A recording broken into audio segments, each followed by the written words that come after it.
record to the iCloud, and if I record to the iCloud, it sends me a written transcript of what was said, and it doesn't always get the words totally correct. So you're going to have to go in and like, tidy it up a little bit, but it's better than having to watch it 4 times and type. So. Right. So I'll make sure I send everything that I get to you, and hopefully this will all help. So. Okay. Yeah, certainly. Yeah. Then so, oh yeah, it's already recording now. Yep. Okay. Then, before we get started, I just have to read off something real quick. My professor wanted us to, make sure we get, everyone's approval here. So the audio recordings, videos, transcripts, photographs resulting from the interviews conducted become part of a collection within the special collections and university archives at Love Library, where they will be made for use consistent with the university's mission. Such use may include publications, exhibitions, and use on the World Wide Web, teaching uses, and other presentations. Do you consent to this? Yes, I do. Cool. All right, man. Then, yeah. So I did a little bit of a reading on you, your career, your time at San Diego State, and so I understand you were on the basketball team. I was. When I was even considering where to go to school, I was being recruited to play basketball in college. And I was very fortunate enough to have a lot of universities offer me scholarships. And I went and visited several universities and took the, NCAA paid for 48-hour visit, which they call official visits, recruiting visits. And we were allowed 5 at the time. That was back in 1989. And it's actually still that way to this day. But I went on 5 official visits, and San Diego State stuck out to me for a couple of reasons. One, I wanted to be part of a basketball program that I knew where I was going to be able to contribute and make a difference. But most importantly was the academic side for me, because I knew I wasn't going to go play professionally or overseas after. I really wanted to build a career for myself, and I wanted to get into marketing and communications. And they had very strong programs in both. And it was a great 48-hour visit. And I ended up signing a scholarship with San Diego State and played here at San Diego State and had a great career, both academically and athletically. And I'm really, really grateful for all the people that I met along the way. And we won a lot of games and some championships, and I graduated and went back and got my master's degree. And what could be better, right? Yeah, definitely. Okay. Yeah, so I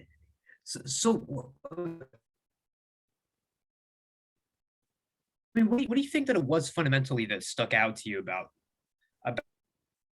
San Diego State, like as opposed to some of the other? Yeah, so I think most importantly were the people that I met on campus. And I went to UCLA, I went to Arizona, Colorado, University of San Diego. And then I took a couple of unofficial visits, but I also grew up in Orange County, California, and I spent a lot of my time outside. I'm very into the ocean. I'm very into the sea life. I love to be on the water. I love to be in the water. So it was important for me to go somewhere geographically that I knew that I could enjoy, even though I knew I wasn't going to have a lot of time.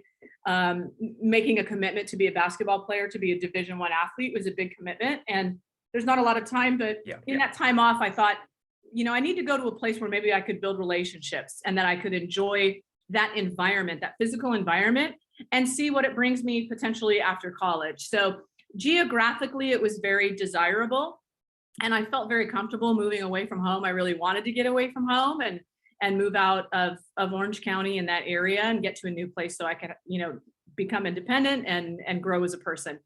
But it was mostly the people when I came to San Diego State that I was really impressed with. And when you're on these recruiting visits, they take you to meet a lot of people. So we were meeting a lot of people internally at the athletic department, including the athletic director, a lot of coaches from other sports. We were meeting the academic counseling. We were meeting with our scholarship office to understand how the scholarship was going to work. And then academically on campus, I had a chance to go in and meet with the president and meet with the chief of staff. At the time, it was Barbara Hartung who was here, and I ended up becoming really good friends with her. And Tom Day was the president at the time at San Diego State.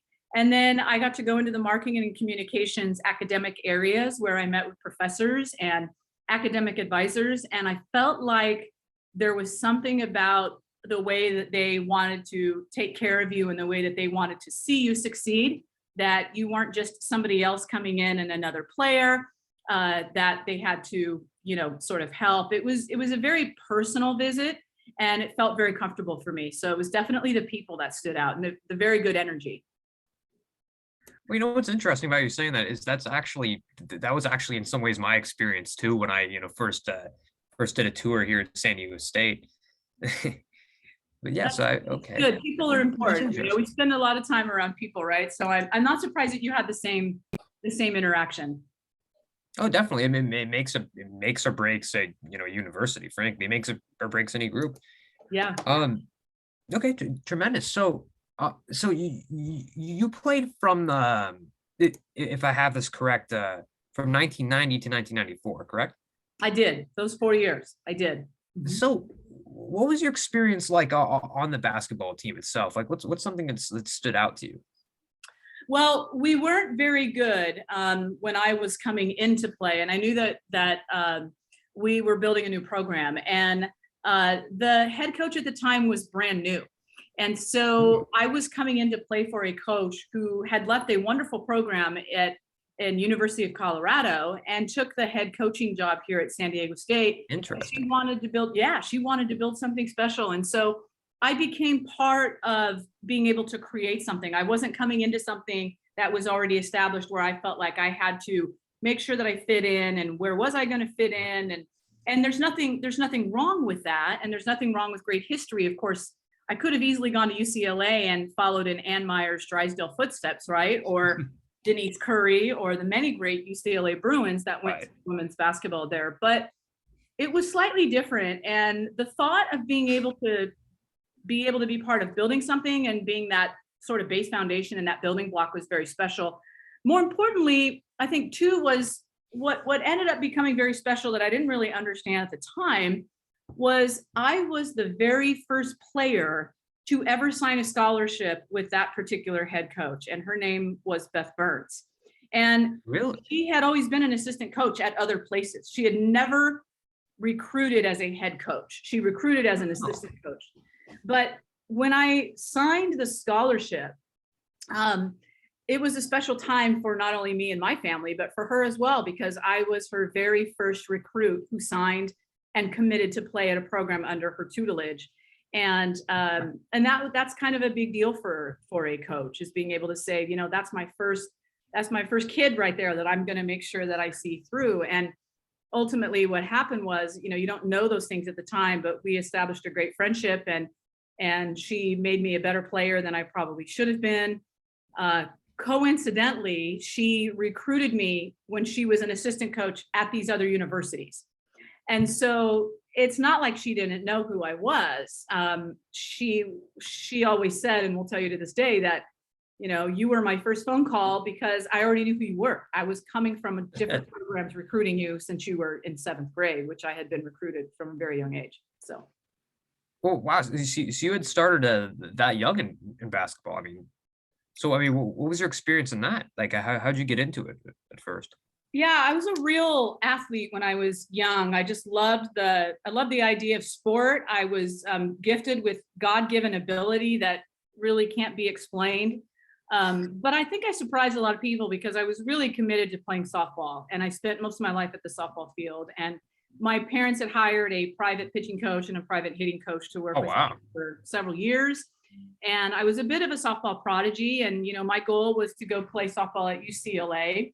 And I was, being coached up to be an Olympic softball player. That was sort of the path that we all understood was going to happen. And like in many cases, unfortunately, when you start at a very young age, and I was very young, playing on traveling teams at the age of 9 and spending a lot of time away from my family at a very young age, that I became more of a daughter and more of a family figure to my coaches and the people that I was traveling with.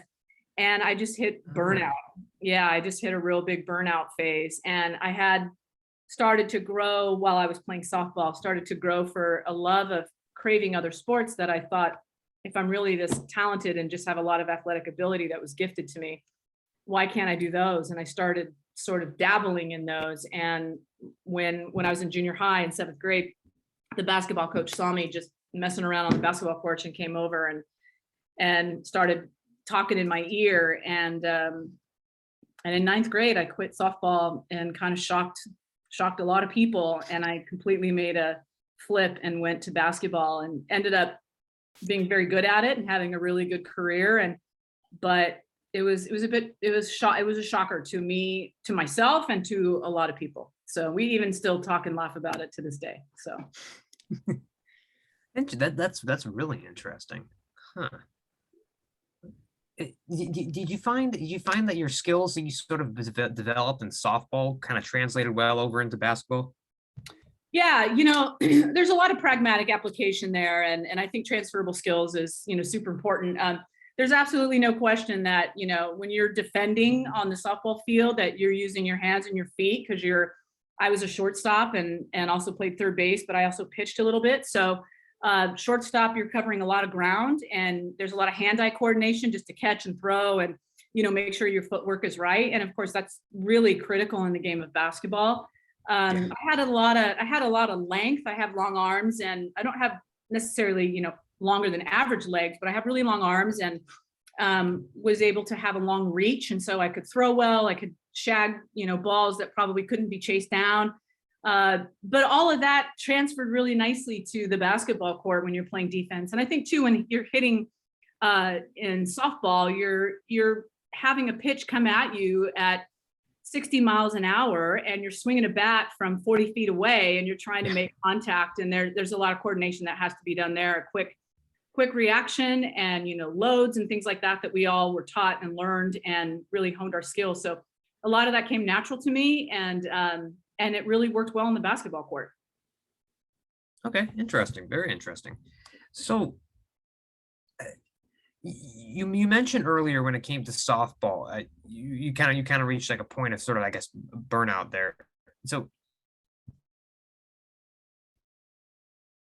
how did you sort of, I guess, deal with that in college with basketball? Because I know that's a huge commitment. So how did you sort of juggle your school life and sports together? Like, what was the strategy you used? Well, it's a good question, because, ultimately what happened to me with softball and burnout and flipping to basketball actually had the reverse effect. And it actually happened to me in basketball in college. And it happens to almost every athlete at the college level, especially when you're playing at that level, and you're competing against teams that are in the top 25, which we were, and we were set and trying to win our championship in our league and trying to go to the NCAA tournament. And we earned that, and we managed to do that and won a couple championships. And our goal was to win championships for the university, bring home our championship rings, and hang banners and put them in the arena, right? But with with that comes a lot of, like, our day was very regimented. We had a routine. We woke up early. We went to class between 8 and 12. We could not take a class outside of 8 to 12. And at 12, we broke, and we went and grabbed lunch as we were making our way to the training room.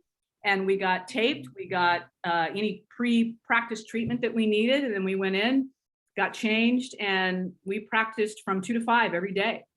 And so for that 3-hour window, we were, very focused. And then after that, we would go back and sometimes watch film, or we would hit the weight room, and then we would grab dinner and then go to study hall. And study hall was generally from 7 to 9 every night. If you were a good enough student, you only had to go for 1 year, and then you didn't have to go for the remaining of your time. So that was a goal, to get out of that, because that leads to more free time. And so imagine doing that routine and pretty religiously, without a lot of being out of your lane on either side, for 4 years. And that is that's how you hit burnout. And so you really just have to either be all in, or you're going to be out. And it's a question of, what do you want to achieve at the end of the day? And for me, it was worth it, and it was worth the chase. And I think having a taste of early success at San Diego State by winning our sophomore year and going to the NCAA tournament and seeing what that's all about, which is your end goal, playing in the field of 64 is a really big deal. And Yeah. those things helped keep you from getting burnout to the point where you would actually want to leave and, either quit or transfer somewhere else. So you just keep going and you keep grinding. And if it's what you want, you go for it. But certainly took the time in the off season and the summers to enjoy the beach and to get in the ocean, which was a great choice for me to be here in San Diego because I could, and work and meet other people and hang out, and mostly, to be honest with you, reunite with my family, because that was the biggest thing that I really missed most of the time. Well, and I guess that's so. I mean, your family who lived in Orange County. Yeah.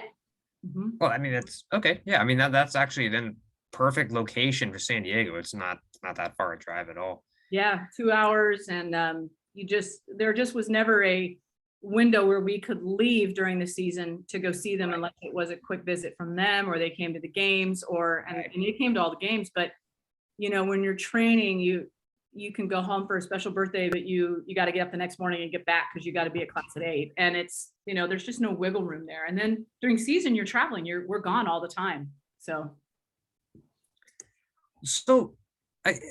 what was something, I guess, that characterized your experience at San Diego State outside of the field? Yeah, I love the fact that I was introduced, because we started to build our program to be a really good program right after my freshman year, and we got a lot of notoriety from the media. And wanting to be in marketing and communications was a perfect fit for me to be able to have some interest in being interviewed by some of the local media and the regional media here in San Diego and make some contacts. So off the court, I was really looking to sort of build relationships with people that could either show me the way or help me get to a place where eventually, when I graduated, that I would have something to fall back on and ready to go. I knew that I did not want to have a professional career. I had already been invited early on in my time to be part of the Team USA system, and was able to travel with Team USA over to China and play basketball over there when I was a senior in high school, and did that in the off season there. And that was quite an experience that shaped me.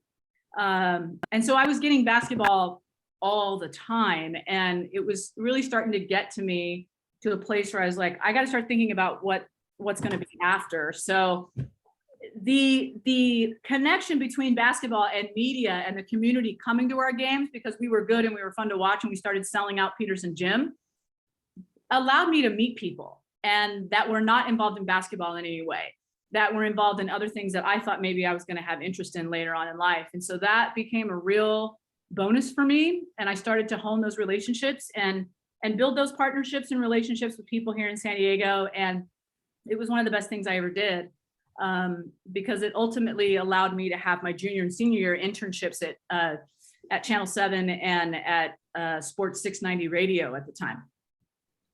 That's really impressive, actually. That's a really good thing. I like that strategy, sort of leveraging what you're currently already doing and using that to get into the media environment of that sport. And I understand you're still employed in sports media, correct? With the Pac-12, is it? Yeah. So it's funny because my career is at San Diego State, right? I work at San Diego State. I'm the senior director of marketing and communications. Coincidentally, I'm doing the same thing that I nearly studied, 30 years ago. And I get to do that and I love it. And I love San Diego State. It is my heart. It's my family. It's a great place to work. It's a community that I loved. And yet at the same time, I always, I never wanted to coach, but I always wanted to stay close to sports. And I happen to be really good at being able to speak extemporaneously and to be able to speak live. Oftentimes I was the one that was appointed as the player who was going to take all the interviews in the press conference, because I could speak to the media and was articulate enough and just had a lot of practice in that. So I would say so. Yeah, thanks. So I just kind of threw a demo tape together with some of the internships that I had done and kind of threw it out there to a couple networks. And About 25 years ago. Yes. So I just turned 50. So I was 25. I got a call from Fox Sports and in New York. He said, "Hey, we got your demo and we've got some basketball games. Would you like to be the color analyst and announce?" And I did a couple of games for them. And then it was towards the end of the season. And then they called me in the summertime. And they said, we would recommend, if you really want to do this for us full time, that you get an agent because we're ready to make you an offer. And I was like 26 years old. I was like, agent? I was like, I don't know any agents. Like, what? And at the time I had just started working at San Diego State, and that was kind of the trajectory I wanted to go down. And so I said, I'm not really looking for full-time work, but could you throw me in as like a part-time sportscaster? And they were like, oh yeah, sure. So I worked for them for a couple years, actually for 4 years. And then somebody at ESPN saw me on one of the games, and then they called me and reached out. This was pre-email and pre-internet, all that stuff. So they actually called you on your phone, and we chatted, and they offered me a great deal. So I worked for ESPN for 4 years. And then as the industry works, somebody at CBS Sports in New York saw me, and they called me, and I left ESPN and I went to work for CBS Sports, and I was there for like 12 years. And then my talent manager at CBS Sports left and worked at the Pac-12, and she took me with her. And yet still worked for the CBS a little bit, but mostly for her at the Pac-12. So. Okay. Yeah. So interesting. Okay. It's like a moonlight gig, right? It's like a gig. It's like the gig economy for me. Like when I can announce, it's great. It's always weekend stuff for the most part. And I don't do it full time, but I do enough that sometimes it feels like full time. I mean, honestly, that would be in and of itself a respectable career. I mean, really, that's pretty impressive that you juggle both that and your marketing director job. But I guess juggling different things has been what you've been doing for quite some time, huh? I think you're putting it all together. I think, I'm well equipped. I think I was, trained at a young age to, when you're an athlete and when you're in it the way that I was, and you are constantly on the road and you're constantly being told that you've got to, be better and be, I always played one level ahead of me when I was in AAU. That was part of the stress that I had with when I get burnout with softball, was that I was always sort of chasing the older group. And but I knew that they were trying to make me better. And that was how I was going to make the Olympic softball team. So I get all that, but I'm really well equipped at being disciplined, trained, knowing how to be on time, never late, time management. All that stuff is really easy for me because it is all I have ever known. Interesting. So can you tell me a little bit about your role as marketing director at San Diego State? Yeah, it's such a wonderful role. I started off working in 1997, September of 97. I took my first job at San Diego State, and I was in the alumni office, and it was such a great place for me to start because I was a young alumni, and really alumni, that sort of feel allows you to get out and engage with the many, tens of thousands, hundreds of thousands of alumni that were out there. And being a basketball player, I had established a lot of relationships with alumni and donors who came to our games, season ticket holders and people who are your fans. And then you go back to work there and they see you at events and they see you in a different capacity. And it's sort of like, you start creating all these little small families with all these different, season ticket holders who you once played for, and now you actually work with them. So it was really neat. I was in charge of membership and marketing and communicating and making sure that we had a solid infrastructure of how our alumni can engage and give back to the university and also be part of university events by participation, volunteerism. It wasn't just about donations. It was about how can we use your business skill in the community to help us grow and help our alumni have a good connection with this university. And that's really crucial for a university, is its alumni constituents are people that make things happen on campus. And it's not just because of their treasure. Oftentimes it's because of their talent, their skill, their knowledge, their wisdom. And so those pearls of wisdom are very, very valuable to us. And I really met a lot of good people in that job, and I stayed in that job for 22 years. And 3 years ago, I got recruited to stay in the same line of work and just move up a couple notches. And by the time I started, I was a little manager at 25. I had become a director, and now I was promoted to senior director. And so I oversee the entire division of marketing and communications for university relations. So it's quite a big step, but I've been doing that for quite some time, and almost coming up on 25 years at San Diego State this September, which I cannot believe. So, Wow. yeah. Wow. That's really something. Yeah, it's pretty good. It's ended up being a great career, and has afforded me to meet great people. Thankfully, the benefits, are very good with the health benefits. And who knew, prior to 4 years ago that I was going to need to have great health benefits. I would have never thought an athlete like me who ate well and never drank, never smoked, worked out all the time, like those people don't get cancer, right? Yeah, wrong. So it ended up being, pretty good thing. I mean, I'm pretty good situation, where I am right now, and get paid well, and have a lot of means to be able to cope with this. So I mean, that's definitely, yeah. I mean, that's definitely I don't want to say that's a good thing because the whole situation isn't, but yeah, it's very advantageous that you get what I'm trying to say here. yeah, it's a blessing, that's for sure. Yeah. It's yeah. If you don't have that, it's a tough situation. I mean, it is either way. So I guess one thing I'd like your opinion on. So when you were at San Diego State in the 1990s, and I guess up until 2001, is that correct? Yes. So 90 through 94, I got my bachelor's, and then started to get my master's degree, but then sort of went off and dabbled in TV and stopped. And then I eventually went back and got my master's. So Okay. So I mean, from looking at San Diego State back then and looking at it today, the one you work at, I've only known personally, for example, the San Diego State back to 2017 before yeah, okay. and many of our viewers might end up watching this years ahead. So I guess my question is, what do you see as most different between the San Diego State of the early 1990s and the San Diego State of today?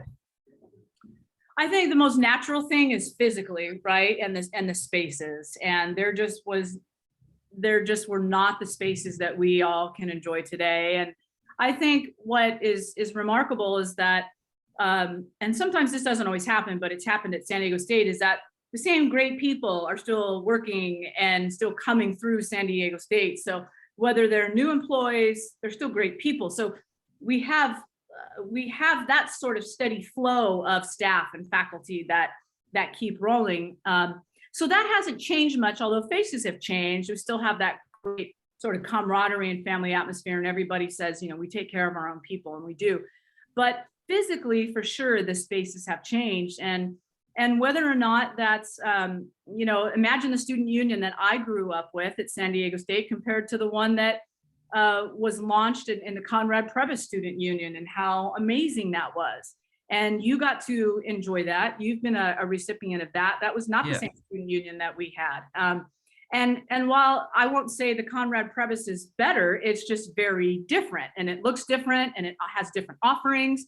And so as I have seen myself evolve and our university evolve, you also see the physical spaces evolve that meet the needs of the students coming in and where we are in the world of today.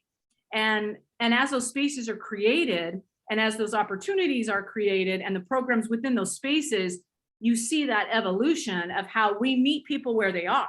We don't ask people to necessarily always have to meet us where we are. Right. Even though physical spaces don't change, quickly, we're constantly building, and we're constantly moving, and centers are changing spaces, and student organizations are moving into different facilities. And so I like that we can go meet the people where they are, rather than asking the people to always meet us physically where we are. We're not stagnant. We're evolutionary. And I think it's been phenomenal to watch, and the greenery, and how we're LEED certified now. And I used to work out in the rec center, and before that, there was no rec center. So I was going to the Peterson gym in the old weight room, and then I came to the rec center. And now I go into the rec center, and it's like, man, I'm going upstairs and I'm overlooking the campus, and you're like, holy cow, this is pretty phenomenal. So you mentioned the rec center. There's no rec center. So was the Peterson gym, like weight room, the only place on campus for, say, for example, if a student lived on campus to go to gym? Or Yeah, to there go were to the gym? a couple small spaces, but there, like weight rooms and things like that were not really accessible when I was going to school in the 90s and even when I started in 97. And it wasn't until that rec center opened, later on when I went and got a membership, I think in like, 99 or 2000. But I kind of had to find my own space. Otherwise, there really wasn't a place. Of course, I had access to what I wanted to as a former athlete. I could go back to the weight room and use that because we had good relationships with them there. But it wasn't, that whole fitness and providing a place of balance and health wasn't a real big deal at that time. A lot of people went to their own gyms and had makeshift gyms in their places. So when the rec center opened up, was it 2000, 99, 2000? You kind of had to find your own spaces before that. And so, but then I became a member there, and the difference between the rec center of then versus the rec center now that just opened, what, year and a half ago, it blows my mind. It absolutely blows my mind. I'm like, wow. And then in between that period, we built a beautiful aquaplex. We had one pool on campus, and it was part of an Olympic-sized swimming pool. It was not a full Olympic-sized swimming pool, and it was called Terry Pool. And it's where the athletics building currently is to this day. And we used to train in that Interesting. pool. Yeah, it was just a lap pool. That's all it was. And it was not Olympic-sized. And that's all we had. And now we have inner tubes and a basketball area and an Olympic-sized swimming pool. And then they can make that into 2 pools. And then we have another small lap pool that's heated. And then you have another one where you can float on your rafts, and it's like, whoa. So yeah, it's really amazing what they built. And the interesting thing is that they're not done building yet even.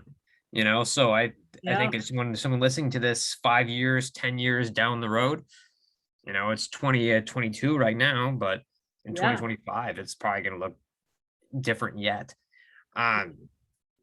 So I mean, for instance, when my parents went to the school, they stayed at dorms that are no longer in existence anymore. The old Zapotec. Yeah, they tore those down to build a softball field and a tennis center. And I remember those brick dorms. They were like 2 levels high. They looked like dungeons, but that's where people lived, and that's where people, hosted their memories and made memories. And still, to this day, when they go to that spot, they stand there on that softball field or that tennis center and they go, this is where I lived, these were my dorms. And I totally remember those dorms because we used to train out and around in Remington Road area and do a lot of neighborhood runs. And we used to run by those dorms, which is now the tennis center, and run into the housing area and up and down. And when we did our neighborhood runs for training. So it was really fun running by, but man, watching the evolution of that, and now our softball program, which we committed, 20 years ago to bolstering that. And we're ranked in the top 25 this year in women's softball. And we have some of the greatest players, and tremendous. A lot of them are being entered into the Aztec Hall of Fame. I mean, you just couldn't ask for a better trajectory of growth and vision 20 years ago. Wow. So you said those dorms were 2 stories brick. So is that sort of in a similar design to the Olmec and Maya halls? Yes. Okay. Yeah. Interesting. Yeah. So, and also another one of the physical space I want to touch a little more on. You mentioned that the student union, the current one, the Comrade Previes, wasn't there. I personally have no memories of anything before that. So what did it look like? Was it on the same spot? Like what? It was on the same spot. In fact, I think the blueprint and the footprint is very, very similar. It was a 2-story, but the level that you were on, like ground level, was sort of the main level, and then they had an underneath. So you walked downstairs. So there was the ticket office, which actually resides over in the VA House Arena area now. There was a ticket office. There was all of our associated students. Our Montezuma Hall was there. The ombudsman office. There was no Starbucks. There was rarely any food there. It's where you went to go get your ID card. It's where you went to go pay your fees. I didn't have to deal with any of that as a scholarship athlete, but that's where my friends went. If you needed to take your photo for your student ID, that's where you went. And that's where a lot of meetings and administrators lived, in those offices. That's where a lot of staff lived who ran Associated Students. And there was nothing really fun over there, but it was a place to hang out, you know? And then eventually a Starbucks moved in late. And then it all closed and then got torn down. And those people relocated their offices to other spaces on campus. And we watched that thing get torn down and then go way up, you know, 4 floors. Huh.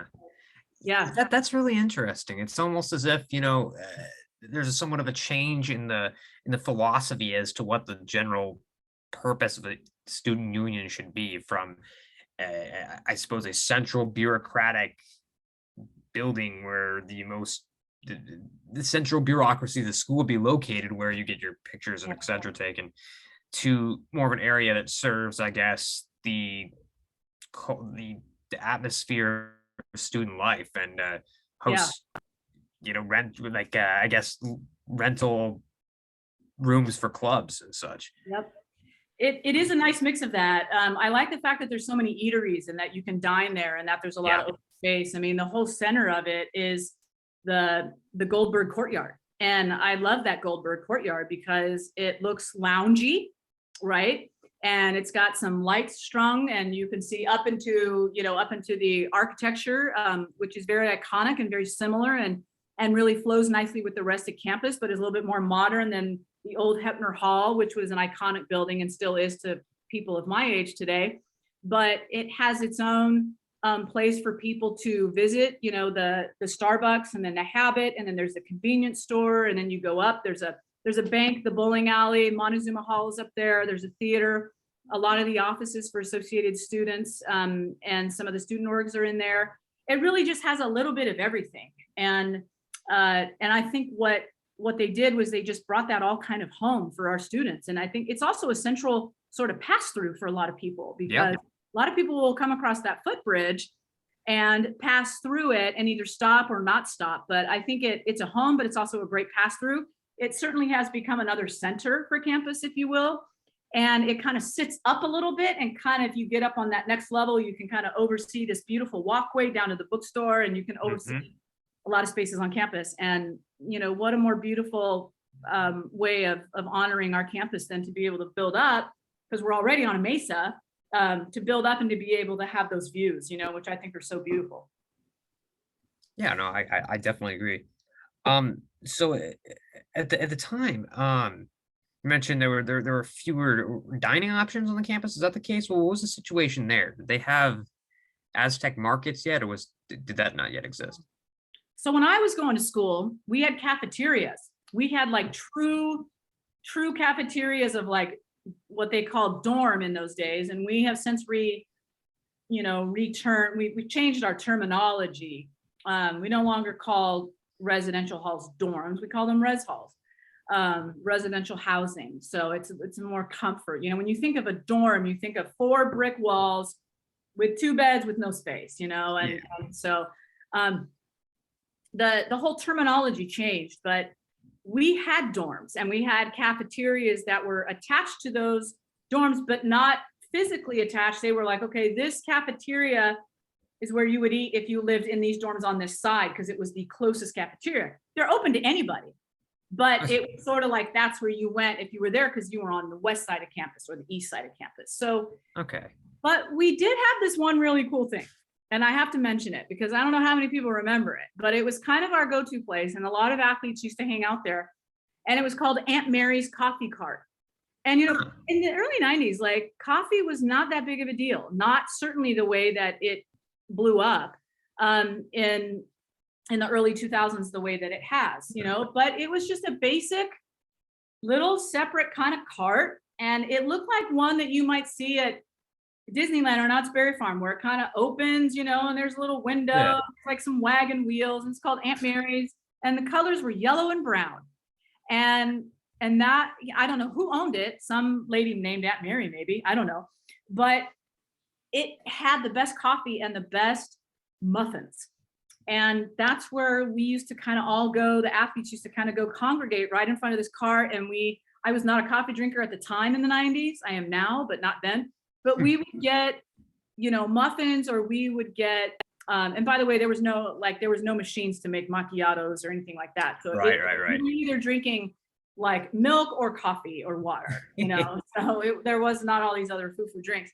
So it was a big deal, and Aunt Mary's used to kind of be the go-to place. And I remember getting my favorite lemon seed poppy muffin or poppy seed lemon muffin, lemon poppy seed muffin. So that was like the best treat, and I think I ate one like every day. That's a good choice. It's a good muffin. Yeah, thank you. I appreciate that. So we us athletes, we shared a lot of those muffins, blueberry, whatever, but it was always in front of Aunt Mary's. So did it move around, or where was it usually located? No, it was a stagnant cart. And I don't know if you know where what's the name of that place right in front of East Commons called like SoCal? Oh, the SoCal Chicken. SoCal Chicken. Okay. Yeah. So it was a cart that was parked like right there, but it was not attached to the cafeteria. It was like a cart. Okay. Yeah. But so I take it based on that, the East Commons was its own cafeteria building of sorts. Cafeteria. Mm-hmm. Was it like the same current building, or same current building, but completely different layout? Yeah. It had more cafeteria food where you would go and put your tray on the line and just go grab buffet. There was there was no Rubio's, there was no Subway, there was no Panda Express, none of that stuff. There was none of that. It was all like your childhood cafeteria at school. Okay.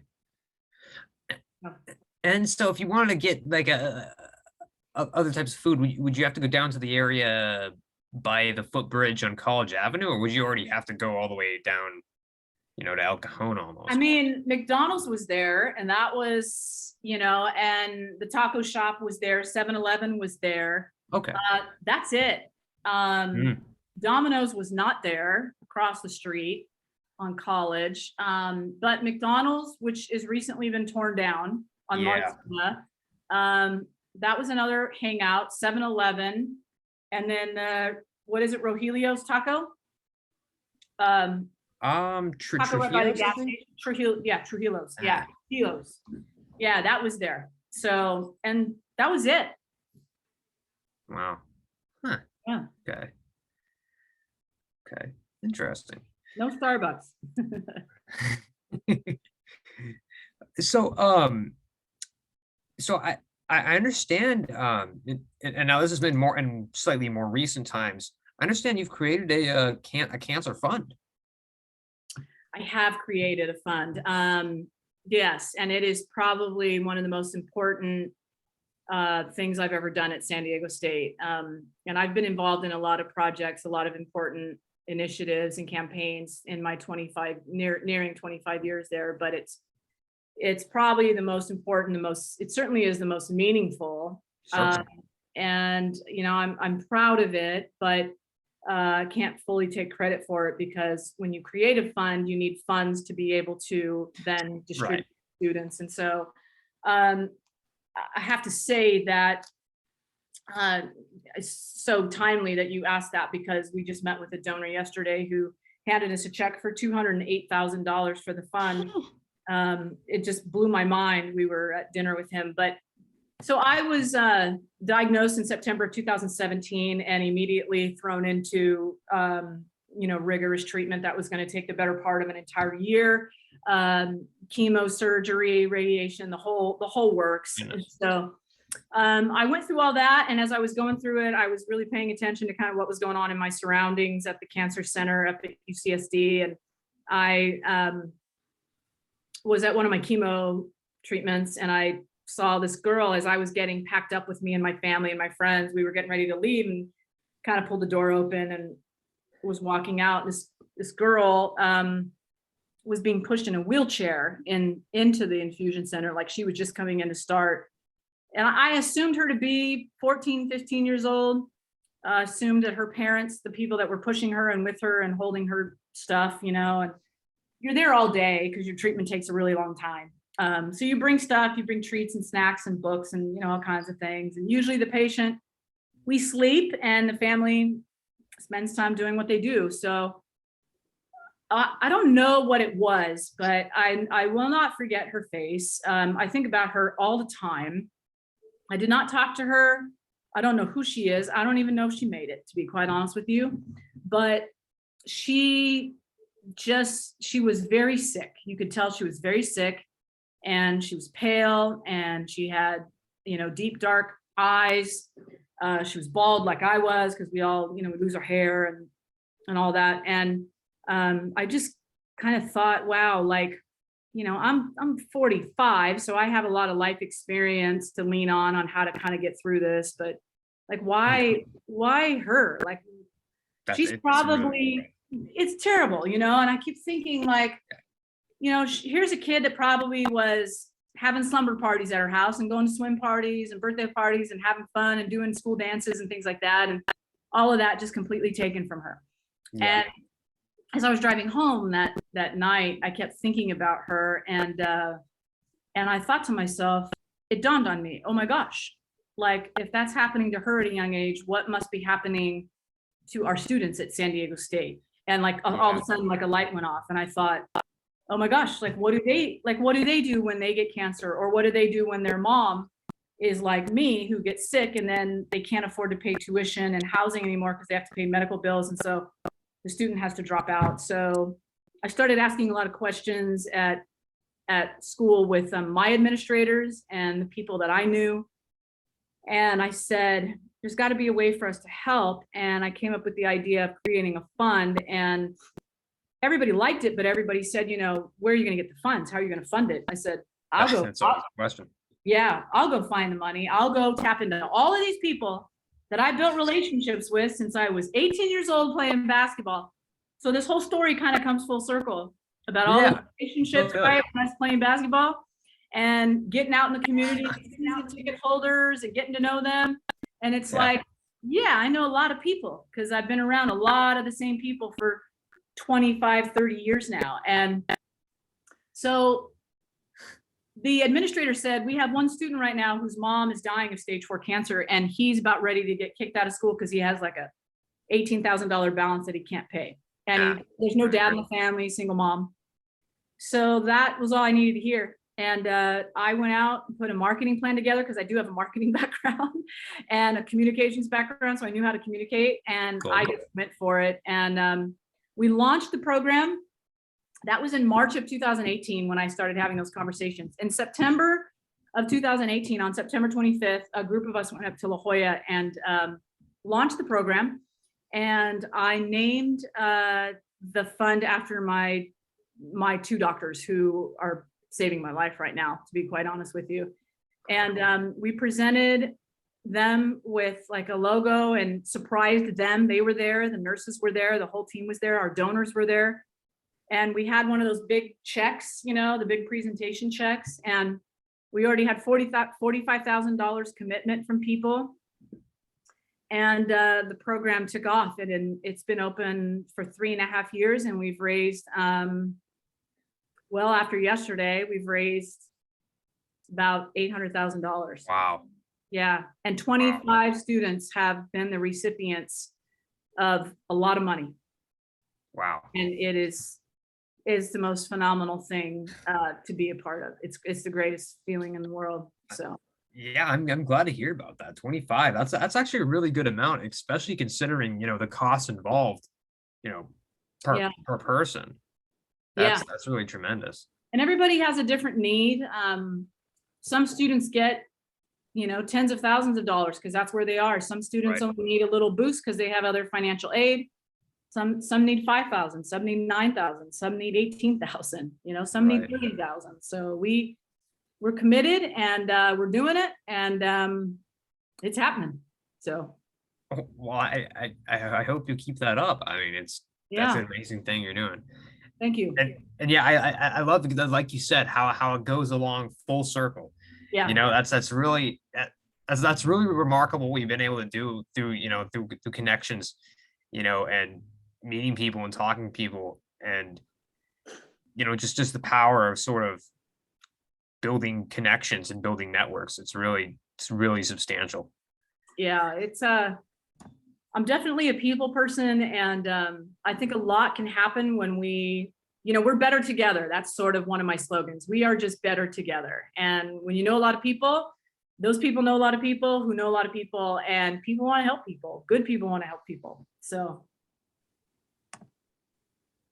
That's tremendous. Well then, I mean, that's mainly what I was going to ask. I think that we've gotten a good picture.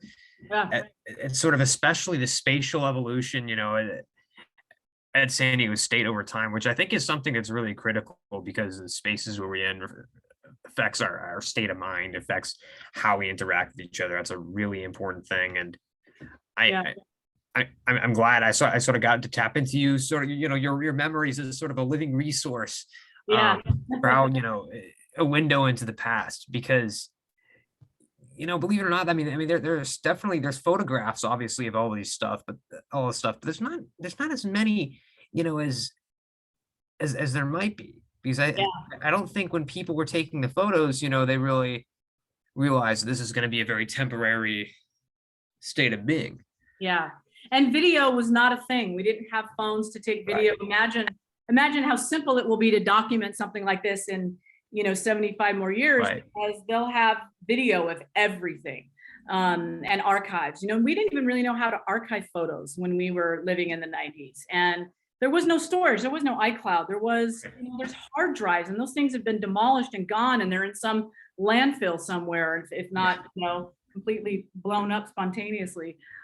So yeah, it's really amazing how it evolved. And you can even look at Peterson Gym, where I played, and where they play in a basketball arena now. I didn't play in a basketball arena, played in Peterson Gym, but yet Peterson Gym was perfect. It held, enough people where we sold out. We had 3,200 people at, my senior year, and you couldn't get a ticket. It was super hard to get a ticket. And it was just great. So I don't even know Peterson Gym had that level of capacity. well, it was open upstairs and had additional bleachers upstairs that nobody ever really knew about. So, yeah. Huh. So, Okay. Yeah, I mean, my only experience with Peterson Gym is, was having had a beginning economics class in there my freshman year. oh yeah, I have a class in the gymnasium, yeah, to find just some big lecture hall in there. right. That's exactly right. They've turned those into those now. Yeah, those were all bleachers and everything. So, yeah. Okay, so I mean, I guess there's just one more question I have to ask you. Mhm. So in the game itself, while playing in game and at basketball at San Diego State, what do you think was you or your team's sort of best moment, or at least what's a moment that really sticks out to you? Without question, when we won by senior year, we won the championship, because we were just playing at a level that was unlike any level we had ever played before. We got ranked in the top 25. We'd really come a long way, from nothing to something my sophomore year, to then, okay, my junior year, people started, oh my God, this San Diego State team, and they've been in the NCAA tournament last year. Now we were in again. And then my senior year, we were the hunted. So we went from hunting to being the hunted. Oh, and, interesting. yeah. And it was just, everybody wanted to beat us, because we were a big win for their program, and everybody wanted to play us. And when we won the championship, the conference championship, and we were playing in the tournament, and we played at the Delta Center in Salt Lake City, where the Utah Jazz played. And we got to, we were in the Utah Jazz locker room. That was our locker room. It was the Utah Jazz locker room. And it was a big deal. We had thousands of people in this arena, and playing in Peterson Gym all year and other places. It was a big deal to play in the tournament. And I remember several moments that were forever embedded in my memory. I remember winning that game, and the confetti, and being on the center court of the Delta, Center, and the Jazz, where the Jazz played, and hoisting the trophy, and our fans going nuts, and photographers and media everywhere. And then I also remember them going out to dinner that night, and then the next day flying home that afternoon. And we arrived at the gate, and this was back in the day in 94 when you could actually go meet people at the gate before Right. there was no TSA. And we got off the plane, and my coach gave me the trophy. I was the captain of the team. She goes, "You're the first one off the plane and you're walking out with the trophy." And I was like, "Oh, okay." Like, I didn't think anything of it. I was like, "I'll carry the trophy, sure." And I set you up. totally set me up. And everybody, all the players were kind of behind me. And when we walked out and that gate agent swung that door open, there were hundreds of people. There were 8 news cameras and tripods and the lights going off. And it was just like, yeah, and fans, and they had brought their kids. And it was the most amazing feeling. And we got interviewed there. And then we eventually got on a bus and came back. And then that was a Saturday night. And then the next day is Sunday, which is always selection show Sunday. And we all met in the locker room and with our family and our friends to find out where we would be playing the NCAA tournament. And we got to host in Peterson Gym.